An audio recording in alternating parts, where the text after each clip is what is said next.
യമനിലെ ഇറാന്റെ പിന്തുണയുള്ള ഹൂതി വിമതരെ തീവ്രവാദ ഗ്രൂപ്പായി അവരോധിക്കാനുള്ള നടപടികൾ അമേരിക്കൻ പ്രസിഡന്റ് ഡൊണാൾഡ് ട്രംപ് നിലവിൽ തുടങ്ങിക്കഴിഞ്ഞു. രാജ്യത്ത് നടന്നുകൊണ്ടിരിക്കുന്ന ആഭ്യന്തര യുദ്ധത്തിനിടയിൽ 2010 മധ്യം മുതൽ യമനിലെ ഒരു പ്രധാന ഭാഗം ഹൂതികൾ നിയന്ത്രിക്കുന്ന സാഹചര്യത്തിലാണ് ട്രംപിന്റെ ഈ സുപ്രധാന നീക്കം. ട്രംപിന്റെ ആദ്യ ടൈമിൽ ഈ ഗ്രൂപ്പിനെ തീവ്രവാദ സംഘടനയായി പ്രഖ്യാപിക്കുകയും ചെയ്തിരുന്നു. പക്ഷേ 2021 ഫെബ്രുവരിയിൽ ജോ ബൈഡൻ ഭരണകൂടം ഈ തീരുമാനം മാറ്റുകയാണ് ചെയ്തത്.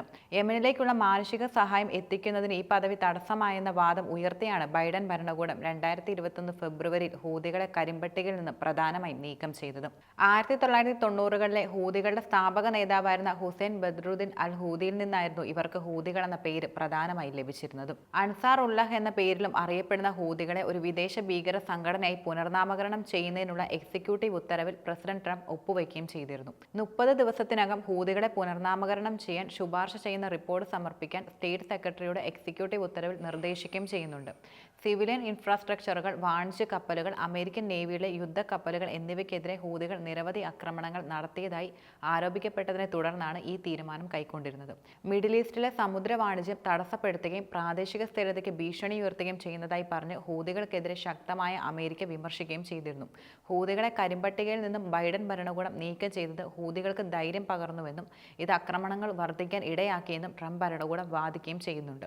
ഈ ഉത്തരവിന്റെ ഫലമായിട്ടാണ് ഹൂതികൾക്ക് ധനസഹായം നൽകുന്ന അല്ലെങ്കിൽ ഗ്രൂപ്പിനെ നേരിടാനുള്ള അന്താരാഷ്ട്ര ശ്രമങ്ങളെ എതിർക്കുന്ന സ്ഥാപനങ്ങളുമായുള്ള എല്ലാ ബന്ധവും അവസാനിപ്പിക്കുക എന്ന ലക്ഷ്യത്തോടെ യമനിൽ പ്രവർത്തിക്കുന്ന ഓർഗനൈസേഷനുകളുമായും കരാറുകാരുമായുള്ള അമേരിക്കയുടെ ബന്ധവും അവലോകനം ചെയ്യപ്പെടുന്നു. മേഖലയിൽ അമേരിക്കയുടെ താൽപ്പര്യങ്ങൾക്കും സഖ്യകക്ഷികൾക്കും എതിരായ ഗ്രൂപ്പിന്റെ വർദ്ധിച്ചുവരുന്ന ആക്രമണങ്ങളാണ് ഈ നീക്കത്തിന് പിന്നിലെ പ്രധാന ഘടകം. അമേരിക്കൻ പൗരന്മാരുടെയും ഉദ്യോഗസ്ഥരുടെയും സുരക്ഷയും പ്രാദേശിക പങ്കാളികളുടെ സുരക്ഷയും ആഗോള സമുദ്ര വ്യാപാരത്തിന്റെ സ്ഥിരതയും എന്നിങ്ങനെ ഹൂതികളുടെ ഭീഷണിയിൽ അമേരിക്കയ്ക്കുള്ളത് വലിയ ഭയമാണ്. ഈ ആശങ്കകൾ പരിഹരിക്കുന്നതിനായി ഹൂതികളുടെ കഴിവുകളും പ്രവർത്തനങ്ങളും ഇല്ലാതാക്കാനും അവരുടെ വിഭവങ്ങൾ നഷ്ടപ്പെടുത്താനും അവരുടെ ആക്രമണങ്ങൾ അവസാനിപ്പിക്കാനും പ്രാദേശിക പങ്കാളികളുമായി സഹകരിക്കാനാണ് അമേരിക്ക കൂടുതലും പദ്ധതികൾ തയ്യാറാക്കുന്നതും ശ്രമിക്കുന്നതും. അൻസാർ അല്ലയെ FDO ആയി നിയമിക്കാൻ ശുപാർശ ചെയ്യുന്ന റിപ്പോർട്ട് സമർപ്പിക്കാൻ സ്റ്റേറ്റ് സെക്രട്ടറിക്ക് 30 ദിവസമായിരുന്നു പ്രധാനമായും അനുവദിച്ചിരിക്കുന്നത്. അൻസാർ അല്ലയെ ഒരു തീവ്രവാദ സംഘടനയായി പ്രഖ്യാപിക്കുന്നത് സംബന്ധിച്ച് സ്റ്റേറ്റ് സെക്രട്ടറി 8 USC 1189 പ്രകാരം നടപടിയെടുക്കുന്നതാണ്. ഹൂതികളുമായി ബന്ധമുള്ള ഏതെങ്കിലും സ്ഥാപനങ്ങൾ രാജ്യത്തുണ്ടോ എന്ന് തിരിച്ചറിയാൻ യമനിൽ പ്രവർത്തിക്കുന്ന സംഘടനകളുമായുള്ള പങ്കാളിത്തം അമേരിക്ക അവലോകനം ചെയ്യുകയും ചെയ്യുന്നതായിരിക്കും. 2023 ഒക്ടോബർ മുതൽ ഹൂതികളും അമേരിക്കയും ബ്രിട്ടനും ഇസ്രയേലും തമ്മിലുള്ള സംഘർഷം കാര്യമായി രൂക്ഷമായിരുന്നു. ഗാസയിലെ യുദ്ധത്തിനെതിരായ പ്രതിഷേധ സൂചകമായി ഹൂതികൾ കച്ചവട കപ്പലുകൾ ലക്ഷ്യമാക്കി ബാലിസ്റ്റിക് മിസൈലുകൾ ഇസ്രയേലിന് നേരെ ഉയർത്തുകയും ചെയ്തിരുന്നു. ഇതിന് മറുപടിയായി അമേരിക്കയും ബ്രിട്ടനും ഇസ്രയേലും യമനിലെ ഹൂതികളുമായി ബന്ധമുള്ള സൈനിക സെറ്റുകളിലും അടിസ്ഥാന സൗകര്യങ്ങളിലും ബോംബ് എറിയുകയും ചെയ്തു. 2025 ജനുവരി 19 മുതൽ തങ്ങളുടെ ചെങ്കടൽ ആക്രമണങ്ങൾ ഭാഗികമായി നിർത്തിയതായി ഹൂതികൾ പ്രഖ്യാപിക്കുകയും ചെയ്തിരുന്നു. അമേരിക്കയുടെയും ബ്രിട്ടന്റെയും ഉടമസ്ഥതയിലുള്ളതും നിയന്ത്രിക്കുന്നതുമായ കപ്പലുകളെ ഇനി ലക്ഷ്യമിട്ടില്ലെന്ന് ഹൂതികൾ അറിയിക്കുകയും ചെയ്തു.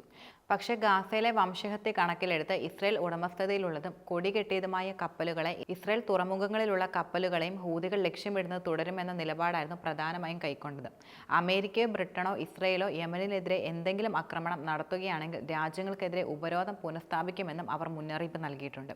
ചെങ്കടൽ ഷിപ്പിങ്ങിനെയും ഇസ്രയേലിനെ ആക്രമിക്കാൻ ബാലിസ്റ്റിക് ക്രൂയിസ് ഹൈപ്പർസോണിക് മിസൈലുകൾ, ഡ്രോണുകൾ, ചെറു ബോട്ടുകൾ എന്നിവയുൾപ്പെടെ നിരവധി മാർഗമാണ് ഹൂതികൾ കൂടുതലും ഉപയോഗിച്ചത്. കഴിഞ്ഞ 14 മാസത്തിനിടെ ഹൂതികളുടെ ആക്രമണത്തെ തുടർന്ന് ചെങ്കടൽ വ്യാപാര ഇടനാഴികളിലായുള്ള പാശ്ചാത്യരുടെ കപ്പൽ ഗതാഗതം 60% ഇടിയുകയുണ്ടായി.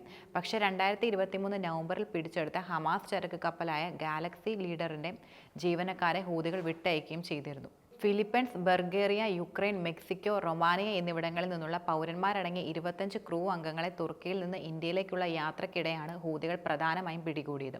ചർച്ചകളിൽ ഹമാസും പങ്കുവച്ചതോടെ ഒമാൻ മോചനം സുഗമമാക്കിയെന്നാണ് റിപ്പോർട്ടുകളെല്ലാം സൂചിപ്പിക്കുന്നത്. ഹൂതികളുടെ തലവൻ അബ്ദുൽ മാലിക് ബദർ അൽ-ദിൻ അൽ ഹൂതിയുടെ നിർദ്ദേശപ്രകാരമായിരുന്നു ജീവനക്കാരെ വിട്ടയച്ചതെന്ന് ഹൂതികളുടെ വക്താവ് കൂട്ടിച്ചേർക്കുകയും ചെയ്തു. 2023 നവംബറിൽ ഗാലക്സി ലീഡറിനെ ഹൂതികൾ ഹൈജാക്ക് ചെയ്യുകയാണ് ഉണ്ടായത്.